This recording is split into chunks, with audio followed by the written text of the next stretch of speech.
La Iglesia Universal celebra este día la solemnidad de la Santísima Trinidad.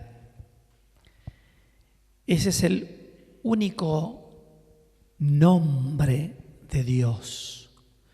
Dios es Padre, Hijo y Espíritu Santo.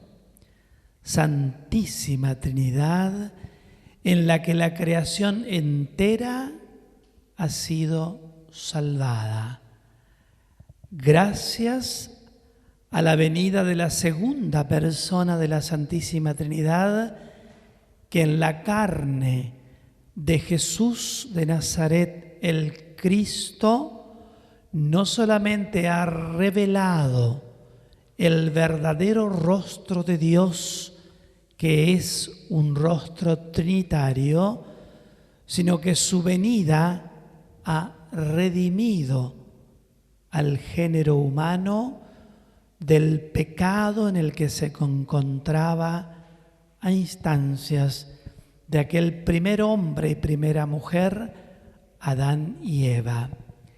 Y desde entonces el género humano conoce al verdadero Dios y se vincula con el verdadero Dios.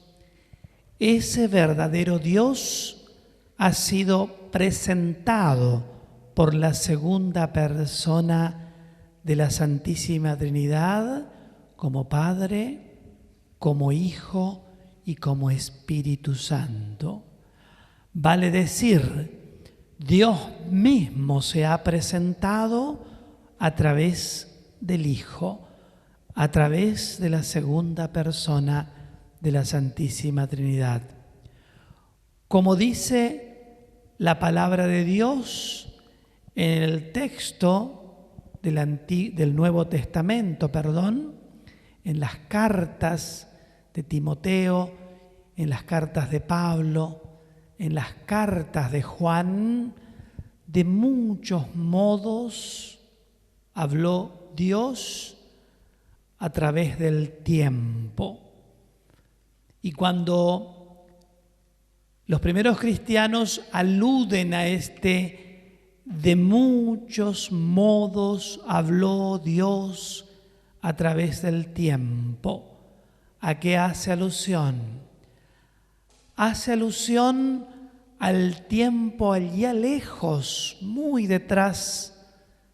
Podríamos ir, por ejemplo, al tiempo de las cavernas, en el nivel más primitivo de la conciencia del hombre. Dios ya le hablaba al hombre en ese estado y en ese nivel de conciencia.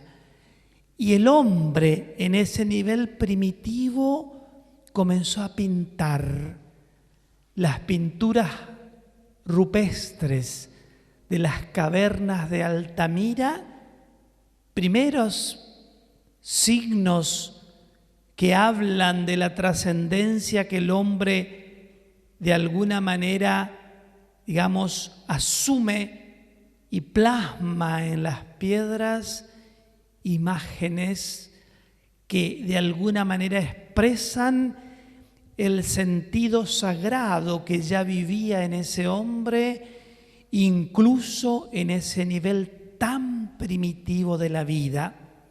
Allí Dios ya le hablaba a su conciencia. Allí Dios ya le hablaba a su corazón.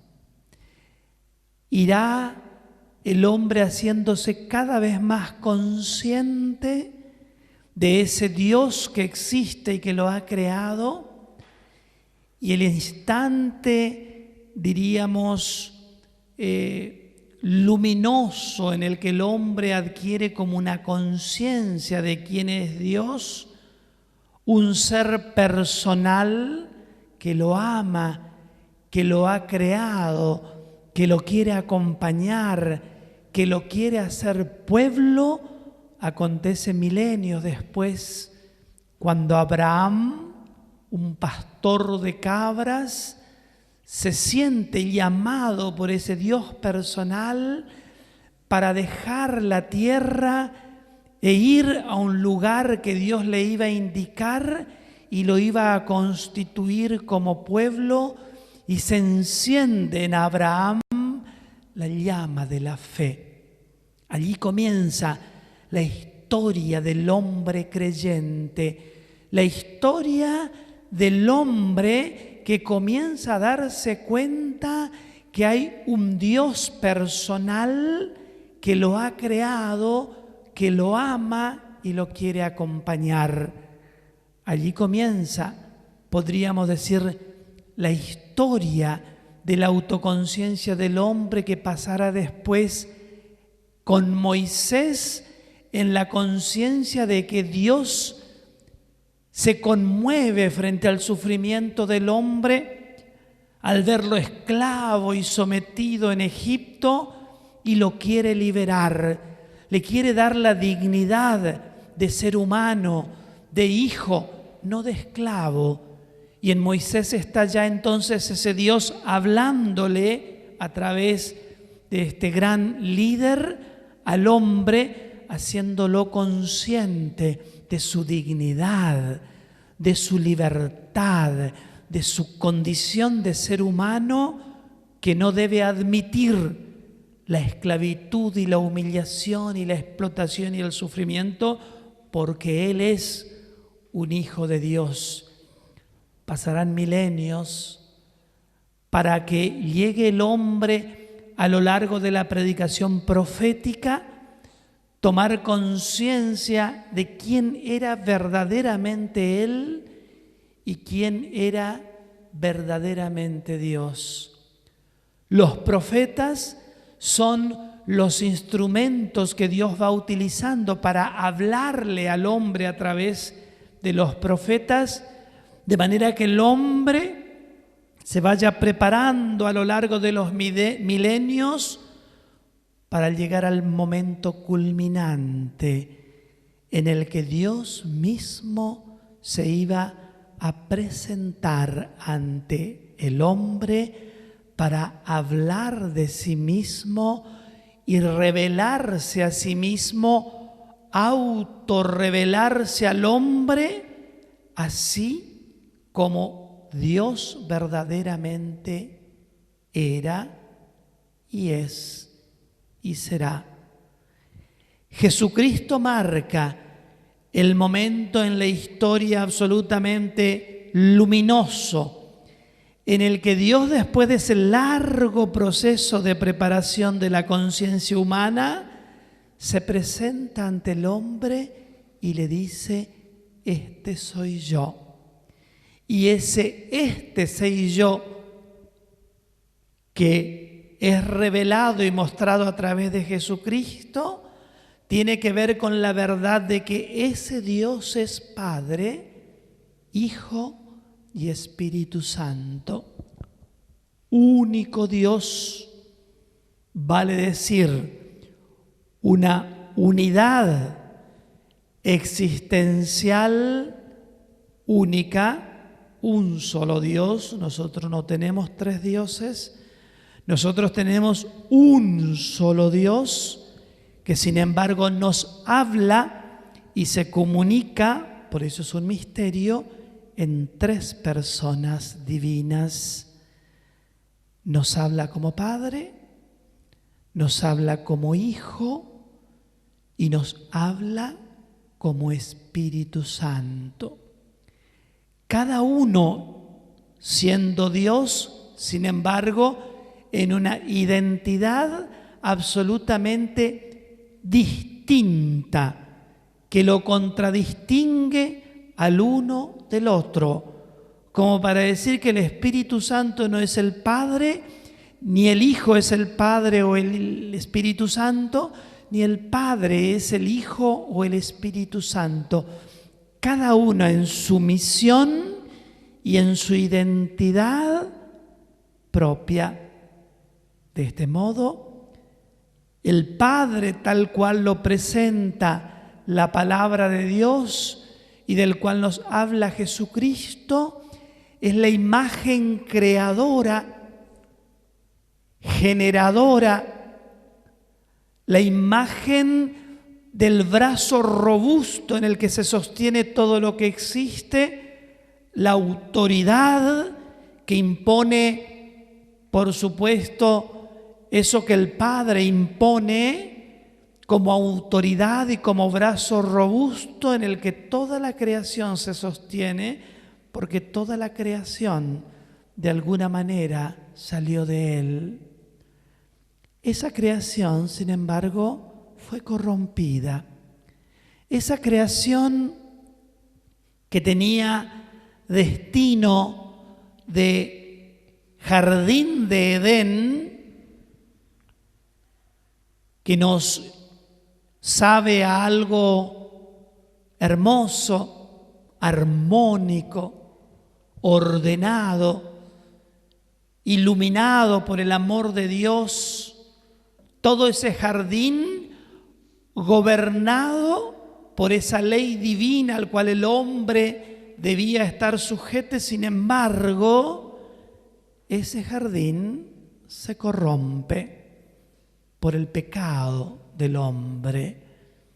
El pecado humano que se rebela contra ese orden moral de amor, de paz y de armonía, y hace colapsar el jardín y lo vuelve un valle de lágrimas, lo vuelve un lugar de tinieblas, un lugar de horrores, un lugar de muerte, en el momento fundamental en el que el pecado alcanza su expresión dramática y máxima cuando Caín mata a Abel.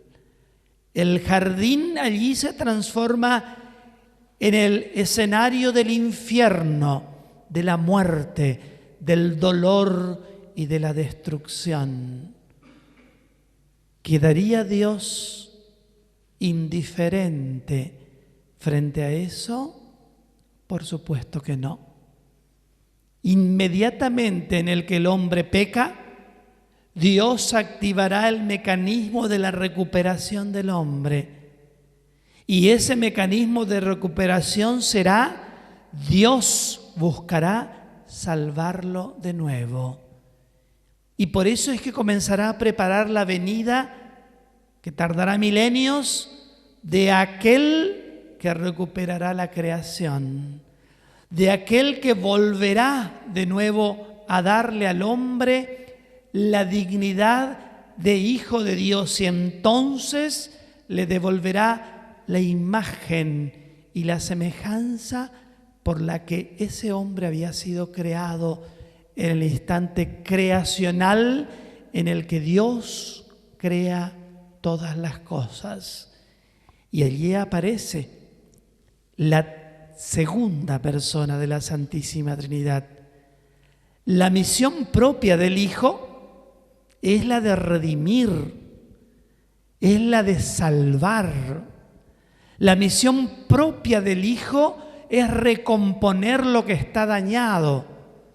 La misión propia del Hijo será interceder ante el Padre por el desastre y la macana que hicieron los menores.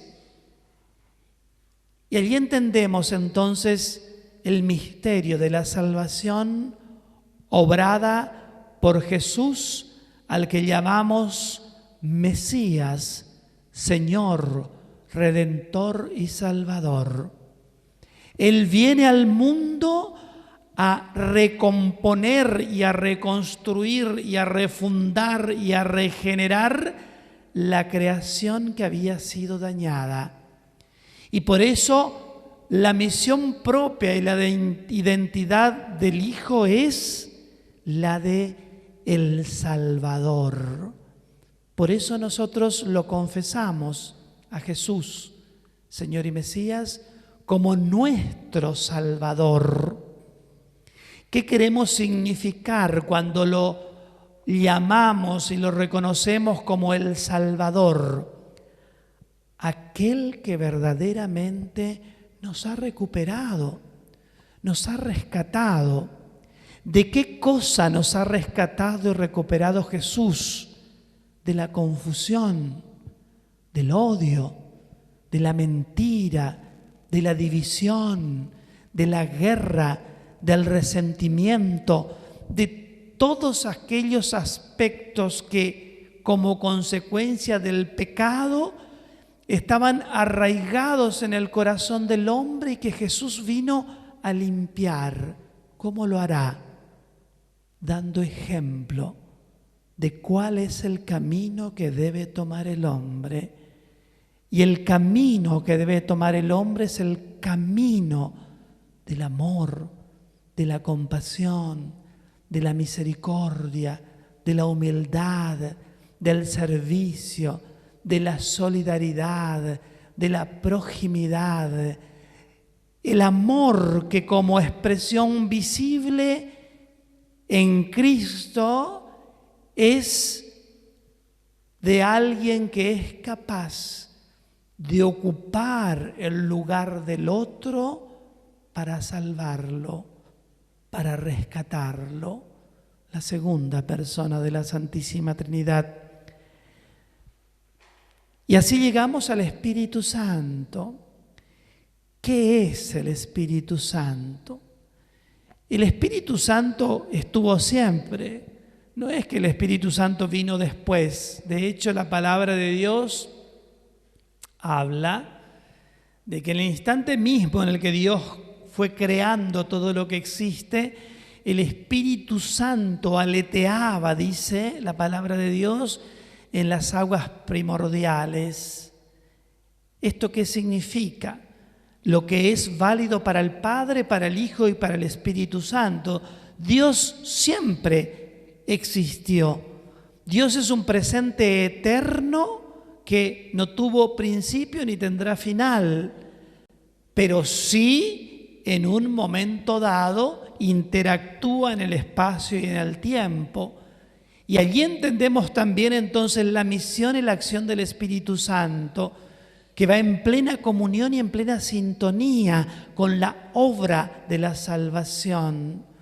Cuando Cristo, habiendo recuperado la creación a instancia de su pasión, muerte y resurrección, cumple con la misión de recuperar de nuevo la creación y recomponerla y volverla pura, inmaculada y santa por el precio de su sangre, la historia debe continuar. Cristo cumple la misión y vuelve al Padre. Por eso descenderá el Espíritu Santo, cuyo título es el vivificante, para que el Espíritu Santo anime la vida nueva de esa creación. El Espíritu Santo será entonces la fuerza potente del amor de Dios vibrando en el alma de los creyentes y donando el amor de Dios en todo momento, en toda circunstancia y en todo lugar.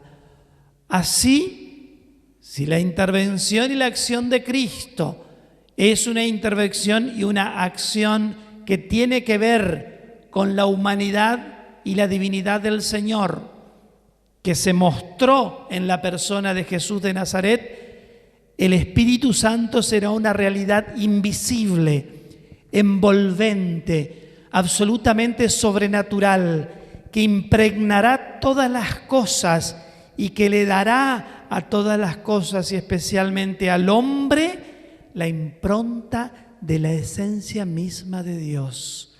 Y la esencia misma de Dios es amor. Por lo cual el Espíritu Santo tendrá la misión de encender el corazón de los creyentes para llevarlos hacia Él, para enamorarlo de Dios, para enamorarlo de Jesús, del Padre, y para hacernos enamorar también, por supuesto, del Espíritu Santo. El Espíritu Santo es la llama sagrada que ilumina la creación, que ilumina la vida de cada persona y que a lo largo de todos los siglos va donando a Dios, mostrando a Dios, explicando a Dios, revelando y haciéndolo presente en el espacio y en el tiempo al Padre, al Hijo y al Espíritu Santo. Celebramos este día la Trinidad Santa, que para definirla en algo absolutamente sencillo, podríamos decir que es la reciprocidad de un amor pleno que está allá en el cielo, pero que se derrama todos los días en la tierra por la acción del Espíritu Santo, para que lo que está allá se refleje acá. En efecto, la Iglesia, la comunión de los redimidos, son la irradiación acá de lo que plenamente se vive allá. Por eso, toda vez que amamos, toda vez que perdonamos, toda vez que somos solidarios, toda vez que somos hermanos entre nosotros, bajamos la Trinidad en el mundo. En el mundo desciende la Trinidad toda vez que aquel que ha sido ungido por el bautismo en el misterio trinitario del Padre, del Hijo y del Espíritu Santo, vive como un reflejo de la Trinidad. Y eso cuesta, eso no es sencillo, pero vale la pena.